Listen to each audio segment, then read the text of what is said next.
9장 19절부터 25절 말씀. 사도행전 9장 19절에서 25절 말씀입니다. 한 절씩 제가 먼저 읽고 우리 성도님이 다음 읽고 한 절씩 나눠서 읽도록 하겠습니다. 음식을 먹음에 강건하여지니라. 사울이 다메섹에 있는 제자들과 함께 며칠을 있을새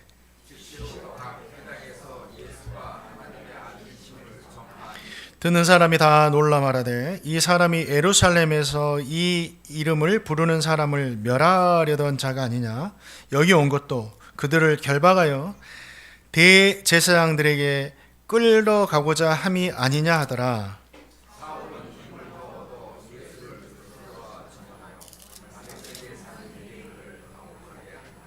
여러 날이 지나매 유대인들이 사울을 죽이기를 공모하더니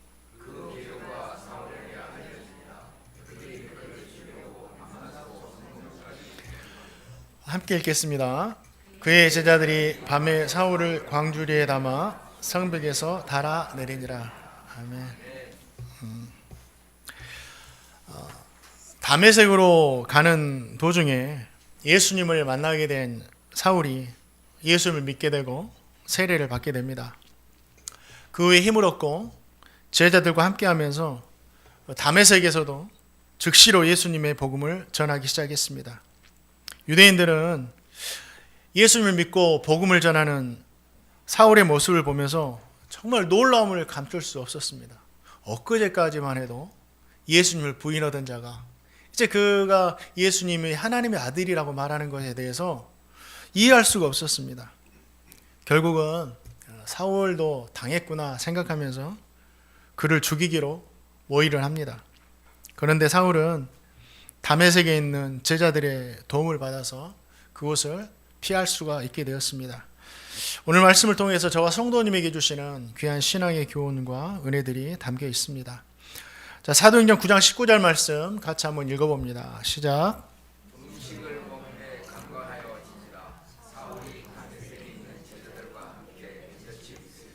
아멘. 예수님을 만난 후에 3일 동안 볼 수 없게 된 이 사울이 먹지도 마시지도 않고 있었죠. 그 후에 예수님을 믿게 되고 성령에 충만해지고 또 사울이 시력을 회복하고 세례까지 받게 됩니다. 이게 뭐죠?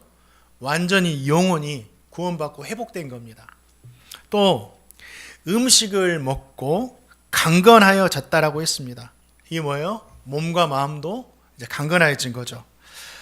하나님은 사울을요 영적으로만 회복시키신 것이 아니라 몸과 마음까지 완전한 회복을 주셨습니다. 사울의 몸이 강건하게 된 이유에 대해서 오늘 성경이 뭐라고 하죠? 음식을 먹고 강건해졌다라고 이렇게 이야기합니다. 우리말로 말하면 밥을 먹음이 강건해진 이유가 되었다라고 우리에게 들려주는 거죠. 밥을 먹음이 살아난 이유가 되었고 회복된 이유가 되었다라는 겁니다. 사울이 밥을 먹을 때 혼자 밥 먹었을까요? 또 누가 그에게 이렇게 식사를 대접했을까요? 오늘 본문 말씀해 보니까 다메섹에 있는 제자들과 며칠 있었다라고 기록되어 있죠. 다메섹의 제자들이 사울을 보면서 그들이 제자로 받아주고 음식을 베풀고 함께 식사했다라는 거죠. 그의 제자들이 사울과 함께 밥을 며칠 동안 같이 먹어준 겁니다. 누군가가 지쳐 있을 때, 쓰러져 있을 때 그 사람에게 가장 필요한 것은 정답을 알려주거나 조언하는 말이 아닐 수가 있습니다. 우리는 막 정답을 알려주고 답답하니까 조언하려고 하는데 얼마나 많은 사람들이 그 이야기를 들었겠어요. 때로는요 함께 맛있는 식사, 밥 한 끼 해주는 것이 그를 일으켜 세울 수 있는 능력이 되기도 하는 거예요. 오늘 말씀 보세요. 먹음에 음식을 먹고 강건해졌다라고. 밥 먹었냐? 밥 먹고 다녀? 함께 밥 좀 먹자. 그 말 속에는요 내가 너와 함께 하겠다. 그 사랑과 관심이 담겨 있습니다. 우리가 그냥 식사할 때 불편한 사람과 먹나요? 아니잖아요. 예수를 믿는 성도들은요, 먹고 마시는 일에 대해서 너무 속되다고 생각하면 안 돼요. 먹고 마시는 게 뭐 중요해. 기도해야지. 아니에요. 먹고 마시는 것이 정말 중요합니다. 기도하는 것처럼 중요하다.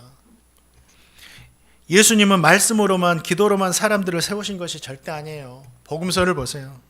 먹고 마시는 그 식탁의 자리에서 사람들을 세우셨어요. 예수님이 얼마나 먹고 마시는 것을 좋아하셨던지 유대인들이 보기에 뭐라고 합니까? 예수님 보고 먹기를 탐하고 포도주를 즐긴다. 진짜 먹기 마시기 좋아하는 사람이야. 이렇게 이야기하기도 했어요. 주님은 그 말처럼 사람들과 먹고 마시는 것을 좋아하셨어요. 기뻐하셨습니다. 그 자체를 좋아하셨다기보다는 먹고 마시는 일을 통해서 사람들과 함께하는 것, 사람들을 회복시키는 것을 기뻐하셨다라는 거죠. 자, 누가복음 15장 1절 2절 말씀, 어떤 사람들과 주님께서 함께 먹고 마시셨나 한번 읽어보겠습니다. 시작.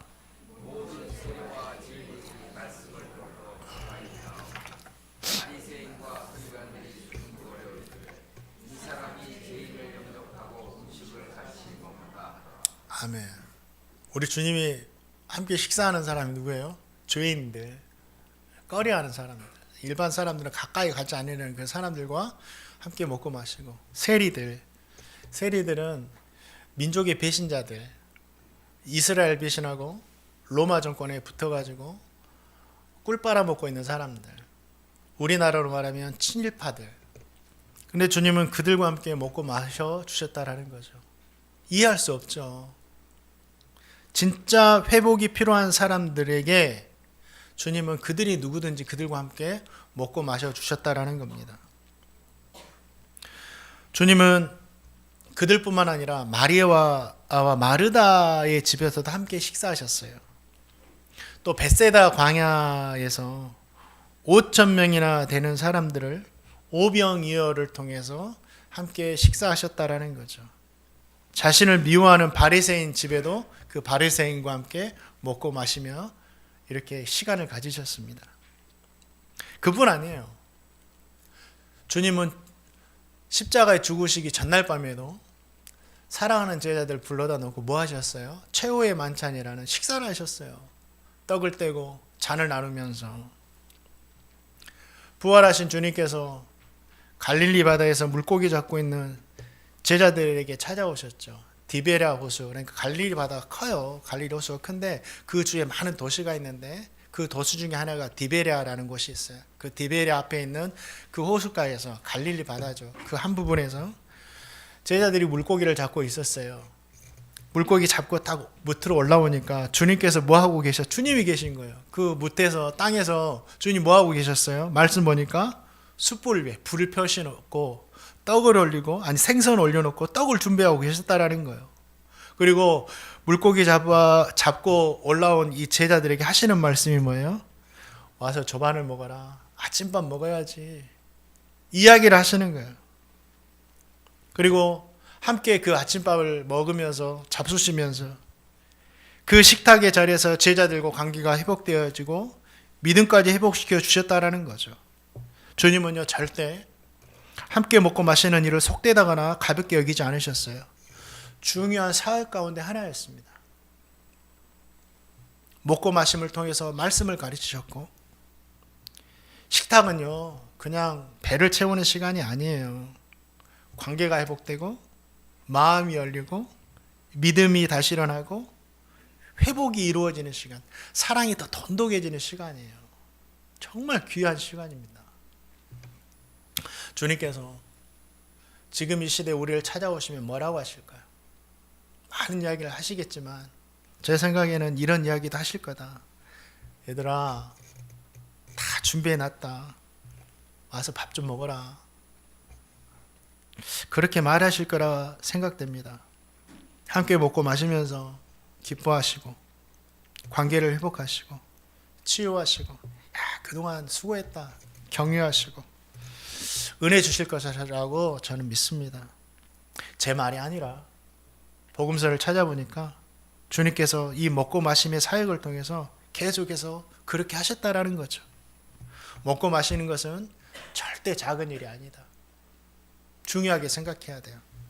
사랑하는 성도님들, 주님은 우리의 영혼을 회복시키는 분이시고 동시에 우리의 몸과 마음까지도 회복시켜 주시는 분이세요. 우리 교회가 2부 예배 후에 권사님들께서 정성 들여 준비하신 음식을 먹고 마시는 식탁의 교제를 하죠. 그 식탁의 교제를 우리가 가볍게 여기면 안 돼요. 준비하는 것도 대하는 것도 정말 귀한 사역이에요. 이 먹고 마심 속에서 하나가 되는 거예요. 사랑의 관계가 이루어지는 거고, 관계가 회복되는 거고, 치유가 일어나는 거고, 믿음이 일어나는 거고, 강건하여지니라. 이 식탁의 시간은요, 단순히 음식을 먹는 시간이 아니고 주님과 함께 먹고 마시고 은혜를 나누는 시간이다. 우리 권사님들이 그렇게 중요한 사역을 감당하고 있다. 주님의 사역에 2026년에도 힘들고 어렵죠. 집에서 저도 해보니까 음식 하는 게 그렇게 쉽지는 않아요. 근데 또 사랑의 마음으로 하면 기뻐요. 제가 요리를 좀 합니다. 아이들 막 챙겨주고 기뻐요. 어렵겠지만 진짜 주님의 마음으로 2026년 한 해도 준비해 주시기 바랍니다. 그리고 승리하세요. 승리하시면 됩니다. 그리고 우리 성도님들도 모두도 음식을 먹고 대할 때마다 감사하세요. 감사하시고 식탁의 교제를 통해서 몸도 마음도 강건하게 되기를 주님의 이름으로 축원드립니다. 그리고 삶이 지치고 고단하고 힘들어하는 누군가를 보시거든 주님의 마음으로 맛있게 식사 함께 같이 해주세요. 주님의 마음으로 대접해 주세요. 그것이요 그냥 즐기는 시간이 아니라 진짜 우리가 주님의 마음으로 그렇게 한다면 그 시간이 그 사람을 강건하게 하는 축복의 통로가 될 수 있다라는 거예요. 우리는 그렇게 살아가야 됩니다. 또 우리 말씀 계속 보겠습니다. 사도행전 9장 20절 말씀 한번 같이 한번 읽어봅니다. 시작.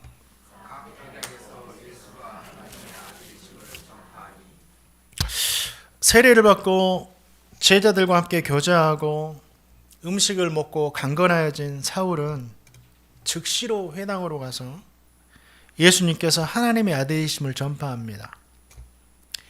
예수님이 하나님의 아들이십니다. 다른 말 하지 않았어요. 이 고백을 했어요. 간단한 고백 같지만 구약 성경의 모든 핵심을 담고 있는 고백이에요. 예수님께서 구약에 약속된 메시아, 곧 하나님께서 보내신 구원자가 되십니다. 우리가 기다리던 기름 부음 받은 자 그리스도가 되십니다. 이 선언이었어요. 이걸 설명하지 않아도 유대인들은 어려서부터 구약을 공부해왔기 때문에 예수님이 하나님의 아들이십니다만 하면 이 의미인지를 알고 있었다라는 거죠. 그런데 예수님이 하나님의 아들이시다, 이 증거는 단순한 말이지만 사울은 결코 쉬운 말이 아니었어요. 그동안 사울이 어떻게 했죠? 예수님이 하나님의 아들이심을 부인해 왔어요. 부인만 하는 것이 아니라 그렇게 믿는 사람들을 이단이라고 생각하면서 잡아들이고 박해하고 심지어는 죽게 내버려뒀어요. 그런데 이제는 완전히 하루아침에 정반대가 된 거예요. 갑자기 회당 한가운데서 뭐라고 합니까? 예수님이 하나님의 아들이십니다. 선포하는 거예요. 이것은 단순하게 말 한마디 바꾸는 것이 아니에요. 사울의 인생의 방향과 그 정체성을 통째로 바꿔버리는 고백이었어요. 그동안 유대교에 몸담고 살아온 자신의 모든 과거가, 여러분 제 모든 과거가 잘못되었습니다. 이 고백을 고백한 거예요. 이게 어려운 거죠. 사람은요 보시지 않았어요? 자신의 과거의 잘못을 하나만 들켜도 부인하고 싶어요. 들키지 않고 싶어요. 그래서 숨기고 거짓말합니다. 끝까지 진짜 밝혀질 때까지. 밝혀줘도 거짓말하는 사람이 있어요. 아니다고. 그게 사람이에요. 그런데 사울은 어때요? 예수님 만나고 나서 자신의 평생이 잘못되었다라고 이렇게 고백하는 거예요. 그러니 얼마나 힘들겠어요. 그래도 성도는 그렇게 해야 됩니다. 잘못한 것은 깨달았다면 내가 잘못했습니다 고백하는 거예요. 사람들이 그걸 듣고 비난하든 말든 상관없는 거예요. 고백하는 거예요. 그렇게 함이 길게 보면 진짜 자기를 살리는 겁니다. 숨기고 감추고 하는 것이 살리는 것이 절대 아니에요. 사울의 이야기를 듣던 사람들의 반응이 어떻습니까? 사람들이 다 놀랍니다. 그럼 말을 해요. 이 사람이 예루살렘에서 예수 이름을 부르는 사람을 박해하던 자가 아니냐. 다메섹에 온 것도 그들을 잡아가지고 끌고 가고자 함이 아니냐. 이렇게 이야기하는 거예요. 사람들은요, 사울의 변한 것을 받아들이지 못합니다. 놀라고, 의심하고, 경계하고. 사울도 오늘 말씀 보니까 사람들이 그렇게 이야기한 걸 다 들었어요. 알고 있었어요. 그런데 어떻게 해요? 얼마나 힘든지 아세요? 내 과거가 진짜 이래요. 근데 이게 잘못됐다고 고백을 해요. 근데 사람들이 그걸 인정하고, 야, 그래. 용납한 게 아니라 막 그거 가지고 정지하고 헐뜯고 막 더 죽이려고 해요. 그러면 그 사람이 얼마나 힘들까요? 그런데 그때 사울은 사람들의 소리에 귀를 기울이지 않고 더욱 힘을 내서 복음을 전합니다. 사람들이 그렇게 말할 수 있지. 내 과거가 그랬는데. 그렇게 말할 수 있지. 그냥 덮어요. 그리고 뭐요? 더 힘을 내서 복음을 전합니다. 이제 내가 과거는 그랬어도 진리를 발견했으니 이 진리로 살아가면 된다. 이거예요. 여기서 저와 성도님이 붙잡아야 할 중요한 교훈 몇 가지가 있어요. 먼저 하나님의 은혜 받은 후에, 우리가 회복된 후에 가장 해야 하는 것은 뭐냐면 사명을 감당하는 것이다. 이게 뭐냐면 사울이 즉시로, 회복된 즉시로 뭐였어? 회당에 가서 복음을 전했죠. 복음을 전하는 것은 뭐예요? 사울에게 주신 사명이었어요. 저와 성도님이 하나님으로부터 회복의 은혜를 받고 가장 먼저 해야 하는 일은 뭐예요? 그동안 내가 너무 힘들었을 때 이 일도 못 해봤고, 그동안 이곳도 가보지 못했고, 또 이 사람들도 만나지 못했다.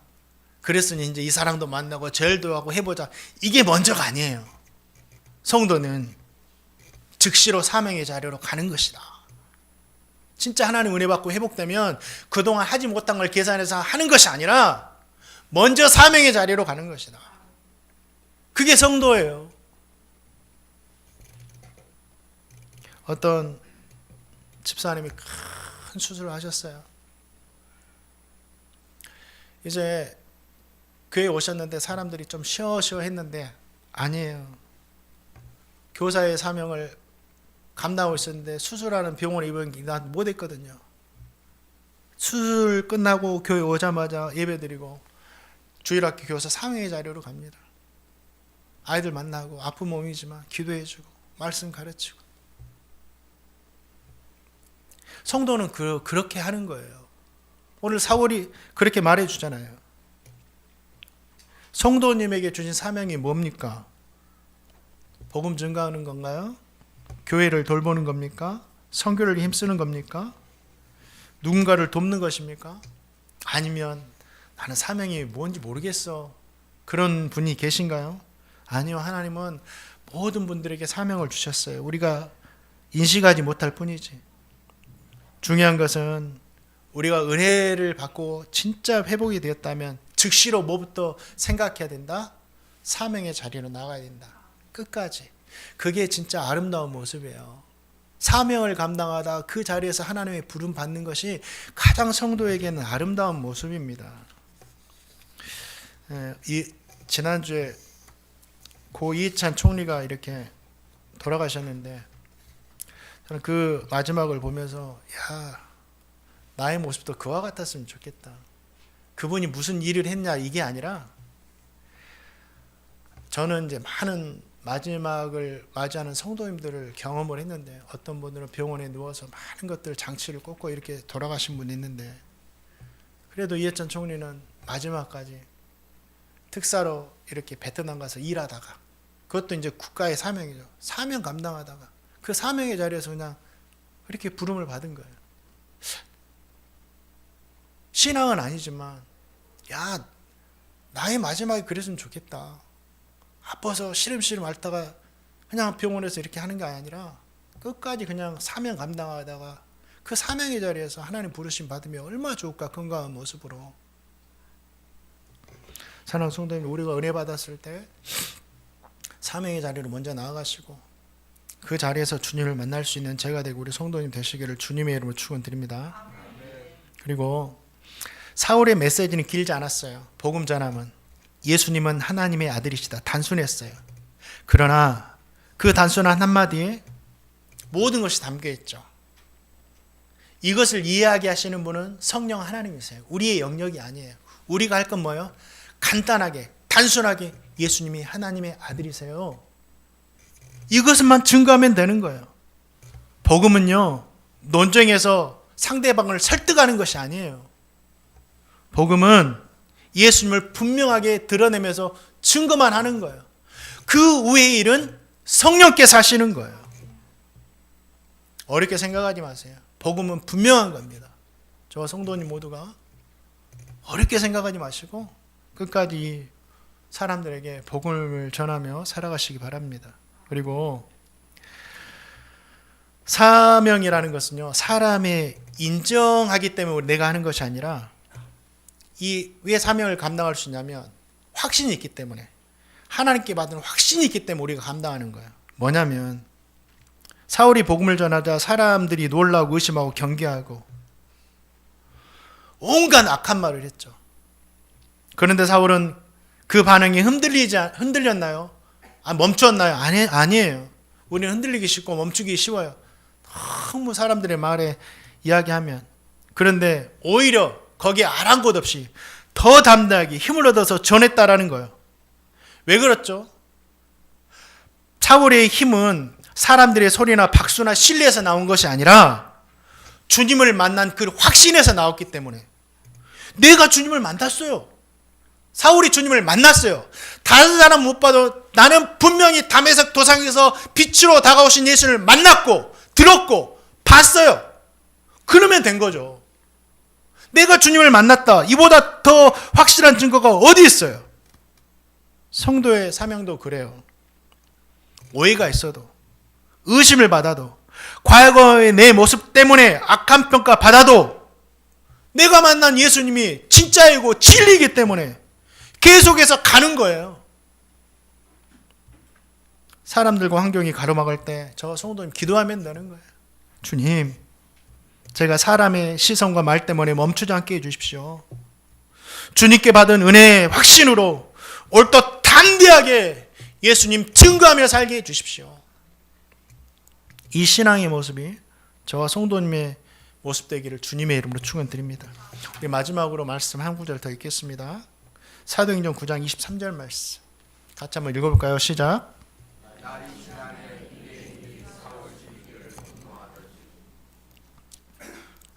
사울이 복음을 전하자 유대인들이 사울을 죽이려고 모의하죠. 그리고 성문을 지킵니다. 분명히 성문을 지나갈 건데 빠져나가면 이곳 가운데 지나갈 수밖에 없다. 잡아서 죽여야 되겠다. 길이 막혔어요. 우리가 쉽게 생각해서 과거는 그렇게 엄청나게 잘못을 저지른 죄악된 삶을 살았는데 주님이 보실 때 이제 예수님 믿고 진짜 개과천선해서 성도가 되어서 담대하게 사람들 앞에 복음을 전하면 주님께서 더 잘해라고 천사를 보내주셔서 복음 증거하게 하실 것 같은데, 그러나 현실은 그렇지 않죠. 방해가 있고 어려움이 있는 거예요. 심지어 막 사람들이 죽이려고 하는 거예요. 그런데요, 명심할 것은 하나님의 사명을 감당하고 하나님의 일을 하면 방해와 어려움으로만 끝나는 것이 아니에요. 그게 결과가 아니에요. 하나님은 분명 뭐라고 말씀하셨습니까? 감당할 수 있는 시험만 주시겠다. 그리고 시험 당할 때는 피할 길을 주시겠다라고 말씀하셨어요. 하나님은 저와 성도님이 시험 당할 때 두 가지를 행하세요. 담대함을 주셔서 용기를 주셔서 그 시험을 직접 몸으로 감당하게 하시든지 정면 돌파하게 하시든지 아니면 피할 길을 주시든지 두 가지를 분명히 행하십니다. 사울에게는 아직 이방에 나가 복음을 전하는 사명이 있기 때문에 정면 돌파는 피하게 하세요. 지금 죽으면 안 되니까. 이 사명은 꼭 하나님 뜻 안에서 감당해야 되니까. 그래서 어떻게 해요? 피할 길을 주시죠. 이거예요. 피할 길을 주십니다. 그래서 생명을 보존해 주세요. 다메섹에 있던 주님의 제자들이 사울이 피할 수 있도록 돕죠. 말씀을 읽어본 이 말씀이 너무 은혜로워요. 사울을 도운 제자들은요, 정말 멋진 사람들이에요. 왜 멋지냐? 어제는 사울을 원수같이 생각하면서 피했잖아요. 그런데 사울이 주님을 믿고 세례를 받는 순간부터 어떻게 돼요? 그의 과거를 묻지 않습니다. 그의 과거를 생각하지 않아요. 생각나더라도 그리스도의 십자가로 덮어요. 그리고 사울을 예수님 믿자마자 형제와 자매로 받아들여요. 우리가 아무리 그 사람 볼 때 거룩하게 보이지 않다 하더라도 주님이 거룩하다 하시면 우리도 거룩하게 바라봐야 됩니다. 베드로야, 이 음식 먹어라. 하늘에서 돼지고기가 내려와요. 돼지고기는 유대인들이 부정하게 생각하는 음식이라서 이걸 어떻게 부정하게 먹습니까? 안 돼요. 나의 거룩함이 손상됩니다. 베드로야, 왜 내가 거룩하다는 것을 네가 속되다 하느냐? 반성해요. 주님이 거룩하다는 것을 저도 거룩하게 여기겠습니다. 여러분, 주님이 거룩하다 하시면 우리도 거룩하게 받아들이면 되는 거예요. 이게 성도입니다.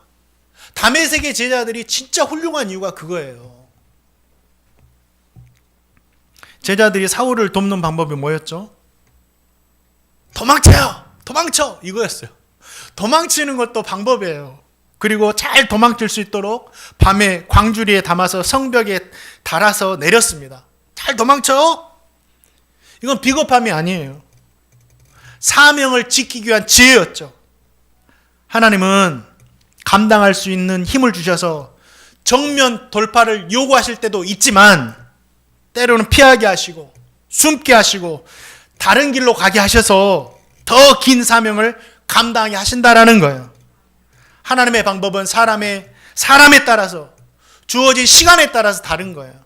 그리고 사울의 마지막이 정면 돌파하게 하시잖아요. 피하지 말아라 이번에는. 저와 성도님은 여기에서 주님께서 주신 귀한 신앙의 도전을 받을 수가 있어요. 3가지 정도 말씀드리고 말씀을 마칠게요. 다시 한번 말씀드리지만 주님께서 받아들이셨다면 우리도 받아들여야 된다. 하나님, 저 사람도요. 저 사람은 도저히 아닌데요. 그런데 그 사람도 정말 예수님을 믿고 구원을 받았다면 우리에게 엄청난 피해를 주고 해를 가한 사람이라 할지라도 사울이 그랬거든요. 받아들여야 된다. 이게 성도예요. 십자가에 달린 우편 강도 같은 사람도 행악자, 엄청난 죄를 지은 사람, 죽이지 않고는 사형을 시키지 않고는 살 수 없는 죄를 지은 사람, 주님이 받아주셨어요. 그럼 우리가 뭐라고? 손가락질 받던 세리장, 친일파라고 낙익진 사람도 주님이 받아주셨다면 우리도, 바리새인도, 주님을 십자가에 못 박은 군병들도 다 받아들여야 됩니다.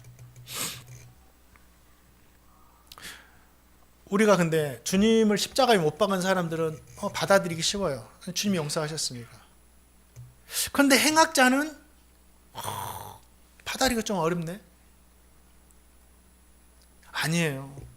어느 누구라도 주님이 거룩하다 하셨다면 우리도 거룩하게 여겨야 됩니다.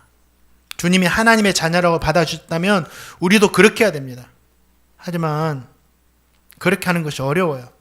그러나 그 어려운 일을 순종하는 것이 성도이고 주님의 제자이다.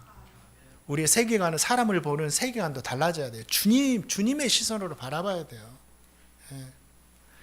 그리고 또 한 가지는 정면 돌파할 때는 정면 돌파를 해야 되는데 이것만이 정답이 아니다. 정면 돌파한다고 믿음이 큰 사람도 아니고 피할 길로 피한다고 믿음이 작은 사람이 아닌 거예요. 이 방법은 하나님께서 인도하시기 때문에 우리는 어떤 방법이 더 낫고 어떤 방법이 더 좋지 않다라고 평가해서는 안 돼요. 사람마다 달라요. 상황마다 달라요. 그렇기 때문에 하나님께서 주시는 길이 무엇이든지 순종하면 됩니다. 정면 돌파해라면 하면 되고 피해라면 피하면 되는 거예요. 그것을 통해서 하나님이 일을 이루어 가시기 때문에. 마지막으로 이게 가장 은혜되고 우리 성도님에게 주고 싶은 말씀인데, 누군가의 광주리와 밧줄이 되어주자. 이것이 가장 은혜되는 장면이죠. 그 밤에 다메섹의 제자들 여러 명이 찾아왔겠죠. 그러면 막 돌아가는 분위기가 너무 무서운 거예요. 막 바리새인들이 분노해가지고 군병들 동원해가 막 성문을 지키면서 사울을 찾기에 막 혈안이 되어 있어가지고 잡히기만 하면 죽을 것 같고, 그 밤에 사울을 돕겠다고 찾아왔으니 자기들도 같이 걸리면 죽을 수 있거든요. 그들이 사울을 돕겠다고 가지고 온 건 뭐예요? 뭐 권력자를 데려왔습니까? 많은 뭐 금은보화를 가지고 막 이런 걸 가져왔나요? 아니에요. 그를 돕겠다고 가지고 온 건 광주리와 밧줄이었어요. 와, 이걸 어떻게 둬? 이게 뭐야? 그리고 사울을 광주리에 넣고 그 성 밖으로 달아내리죠. 그래서 그 위험을 피하게 하죠. 사울은 위기 가운데 있었죠. 그 위기 가운데는 사람을 도왔고, 교회 안에도 위기의 사람들이 많아요. 그렇죠? 우리 성도님들 마음의 위기, 관계의 위기, 재정의 위기, 신앙의 위기, 자녀의 위기, 사역의 위기, 죄악의 위기, 여러 위기들이 있습니다. 그 성도들에게 필요한 게 뭘까요? 왜 그랬어? 이렇게 해라, 저렇게 해라. 정답이 아니에요. 그리고 그들의 잘못을 가지고 정죄하지 마세요. 정죄는요, 세상에서도 받는 것도 충분해요.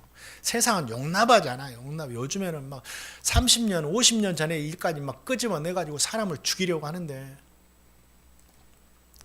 정말 세상은 정죄는 세상에서 받은 것만으로도 충분해요. 교회에서까지 막 정죄하고 죽이려고 하지 마세요. 그 사람들에게 진짜 필요한 것은요, 그들이 그 죽음 같은 자리에서 살아날 수 있도록, 피할 수 있도록 감싸줄 수 있는 이 광주리, 그리고 그들을 걸어갈 수 있도록 붙잡을 수 있는 이 밧줄, 이게 필요하죠. 성도는요, 광주리와 밧줄을 준비하는 사람들이다. 우리가 준비할 수 있는 광주리가 뭘까 생각해 봤어요. 우리 성도님 다 알고 있는 거예요. 우리는 기도의 광주리를 준비해야 됩니다. 우리가 물질로, 엄청난 말로 도와줄 수 없지만 무릎으로 도와줄 수 있다. 주님께서 새벽 미명에 일어나서 기도하셨다잖아요. 누구를 위해서 기도하셨을까요? 이스라엘 백성들을 위해서. 또 품어주는 것도 광주리가 될 수 있어요. 설명을 다 하지 않아도, 이야기 정리되지 않아도 일단 들어주고 품어주는 것. 그리고 실질적인 광주리를 우리가 줄 수 있죠. 뭐 우리가 도우려고 엄청난 것을 바라는 게 아니에요. 우리가 말씀 들었잖아요. 따뜻한 밥 한 끼면 된다고. 따뜻한 밥 한 끼면 된다고. 밥 먹었어? 나하고 한번 밥 좀 먹자. 엄청난 위로가 돼요. 우리 그 의사 친구가 있는데 저하고 잠깐 통화하다가 이런 말을 갑자기 하더라고요. 저한테. 요즘 너 밥은 먹고 다니냐? 근데 그 한마디에 제가 엄청 위로가 되더라고요. 야, 밥 잘 먹고 다녀. 또 손 한번 잡아주는 것. 손 한번 잡아주는 것. 그리고 병원 아프다면 약 먹으세요. 막 그럴 수도 있지만 병원 한번 가주는 것. 같이 동행해 주는 것. 자녀들도 바쁘다고 안 가는데 성도가 오늘 내 시간 있어가지고 병원 간 다음에 감기지만 같이 동행해 줬다고 생각해 보세요. 얼마나 힘이 되겠어요. 또 그에게 필요를 채워주는 손길. 그리고 마지막으로 진짜 중요한 것은요, 복음의 광주리가 필요해요. 예수님이 하나님의 아들이십니다. 예수님이 구원자십니다. 예수님이 당신을 사랑하십니다. 우리가 이게 복음이거든요. 이 복음을 전할 때 오늘 하루에 10명이 전했다고 생각하세요. 10명이 다 거부할 수 있어요. 내일도 10명한테 복음 전했다고 생각하세요. 그 10명도 거부할 수 있어요. 100명도 거부할 수 있어요. 네, 1000명 중에 1명은 꼭 그 복음을 듣고 구원받은 사람이 분명히 있다. 그래서 이 복음이 진짜 생명을 살리는 광주리가 되는 거예요. 사랑하는 성도님들, 하나님은 복음으로 살아가는 성도들에게 늘 편한 길만 주시겠다고 약속하신 적이 없어요. 십자가의 길이다. 오히려 복음에는 대가가 따르고 방해가 있고 때로는 길이 막히는 순간이 있습니다. 그러나 한 가지는 분명해요. 길이 막혀도 하나님은 그 막힌 길을 끝내 열어주신다라는 겁니다. 성문이 막혀있으면요, 성벽의 길을 내시는 거예요. 누가 알았겠어요, 성벽의 길이 날지. 사람들이 막으면요, 광주를 통해서 뚫어주시는 겁니다. 이 피할 길의 은혜가 저와 성도님 모두의 있기를 주님의 이름으로 축원드립니다. 그리고 주님이 받아들이신 사람이라면 우리도 받아들이자. 내 형제와 자매로. 그게 성도다. 정죄하고 성경을 보면서 눈이 밝아져가지고 죄만 보여가고 막 정죄하고 이건 잘못돼서 뭐 이게 성도가 아닌 거예요. 그리고 저와 성도님 모두가 위기 가운데 있는 성도들에게 이번 한 주간 말로라도 따뜻한 한마디 말로라도 광주리와 밧줄이 되어서 살아가시는 제가 되고 우리 모든 성도님 다 되시기를